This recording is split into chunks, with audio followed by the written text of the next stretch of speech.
In a recent talk here at the LJS,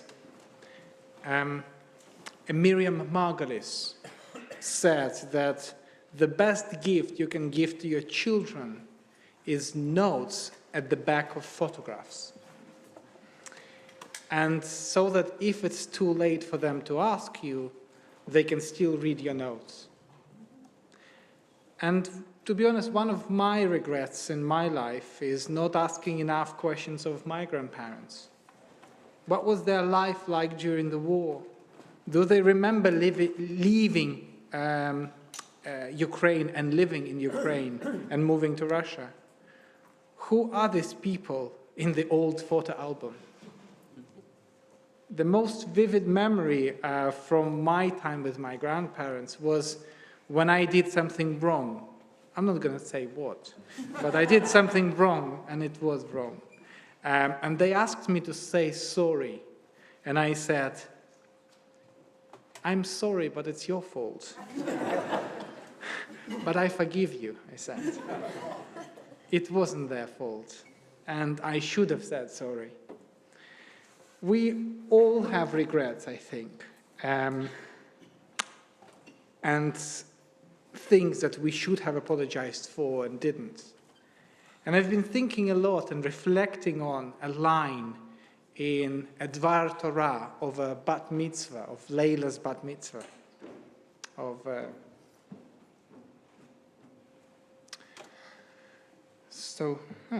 interesting. Does it keep disappearing? No, it's here. Good.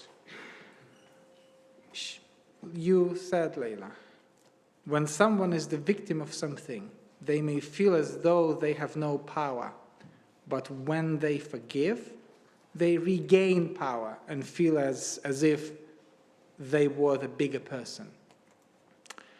So when I started reading about this notion of forgiveness and what it means, and I found that you're in a very good company. You're in a company of Hannah Arendt. In her book, The Human Condition, she writes that forgiving, the act of forgiving, is the only reaction which doesn't merely react, but acts anew and unexpectedly, unconditioned by the act which provoked it, and therefore freeing from its consequences both the one who forgives and the one who is forgiven. I honestly think that you put it in a simpler and in a simpler language, Layla. And you put the similar message, but in a much more easier to understand. So you mentioned in your Dvar Torah Maimonides, the Maimonides who had a very clear understanding of what a forgiveness is and what are the criteria for a person who is forgiving and a person who is forgiven. So a person must recognize that they did something wrong first, ask for forgiveness, and compensate for the damage if possible. It's not always possible, but if possible, should try to compensate, and then never do it again. These are the 3 or 4 steps for repentance, for true repentance. And it's not enough to say that you are sorry, but you need to say what you are sorry for. And when a similar situation occurs in the future, don't do it again, which seems logical, but so hard to do. So if these conditions are met, Maimonides is as strict towards the victim as he is towards the perpetrator. He wrote, "It is forbidden for a person to be cruel and not appeased. Instead, a person should be satisfied easily and get angry slowly. And at the moment when the sinner or perpetrator asks for pardon, pardon with a whole heart and desirous soul, and even if they caused them suffering and sinned against them greatly, the victim should not take revenge or hold a grudge." So what does it mean to forgive? If the process is taken very seriously, it is about two people, it is about two parties, both the victim and the perpetrator. It transforms both. The victim is free from the desire for revenge and justice, and the perpetrator is free from the heavy burden. So Rabbi Daniel Rothenberg wrote a book, and the book is called On Repentance. And it is based on the Maimonides' very deep book, The Laws of Repentance. So she wrote, if you are still so resolutely attached to the narrative that you were forever wronged, you are harming yourself and putting a kind of harm into the world. Try to respond to those who approach you sincerely and who are sincerely doing the work with a whole heart, not with cruelty. That was the commentary on the Maimonides paragraph that we read just now before. So people who feel that they are wronged, victims of the cruelty of others, often live with a heavy burden, with a heavy heart, reenacting the moments in their heads, in their memory. Often this leads to a desire for revenge, which adds more harm both to themselves and to the people around them. And one of the most empowering things, I think, that people can, that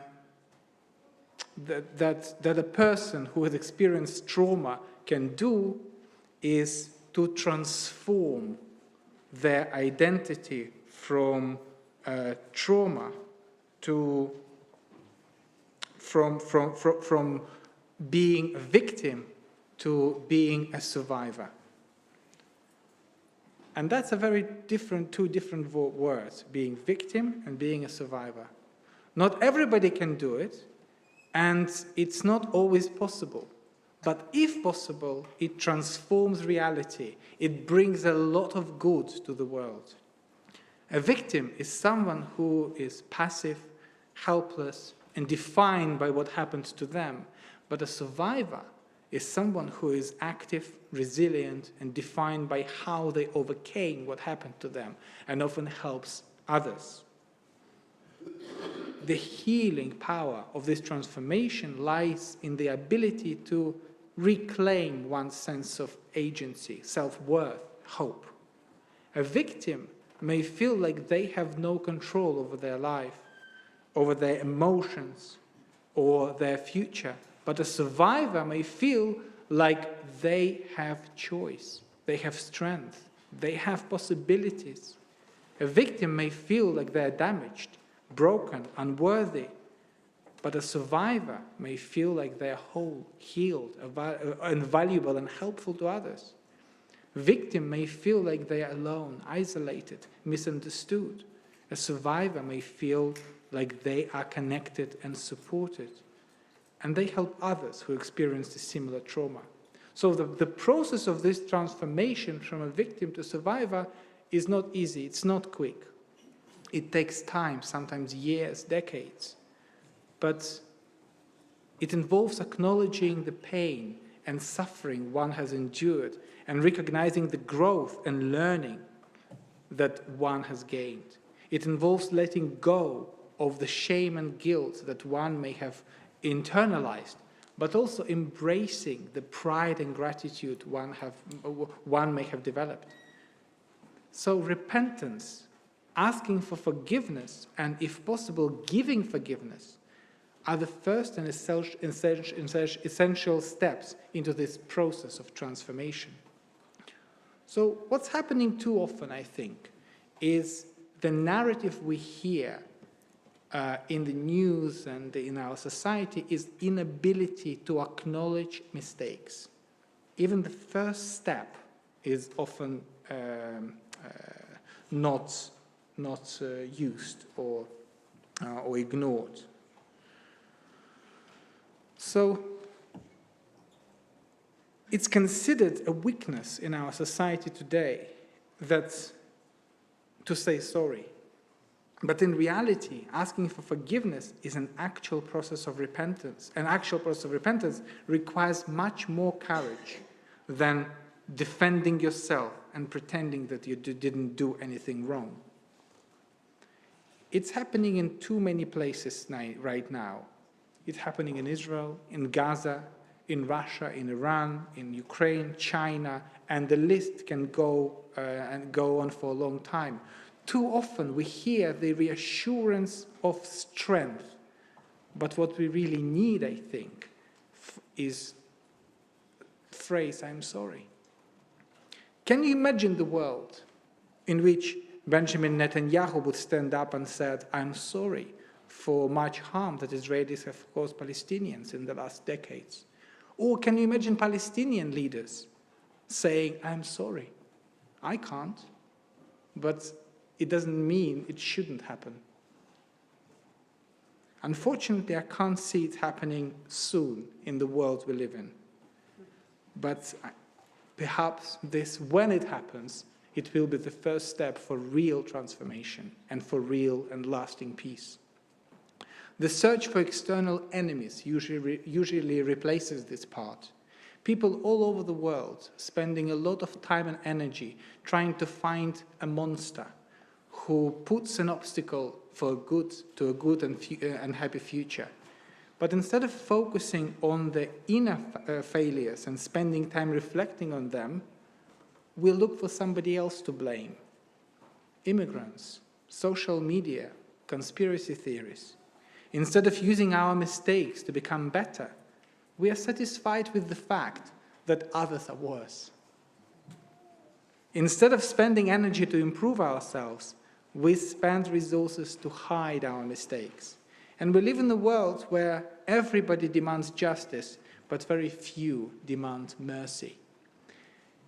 It's true that the world needs justice, and there's no stability, no fairness without justice, but the world without mercy has no future. Shabbat Shalom. This theme of repentance and forgiveness is the recurring theme in this book. This is Mahzor Ruach Hadasha. And it gives me a great pleasure to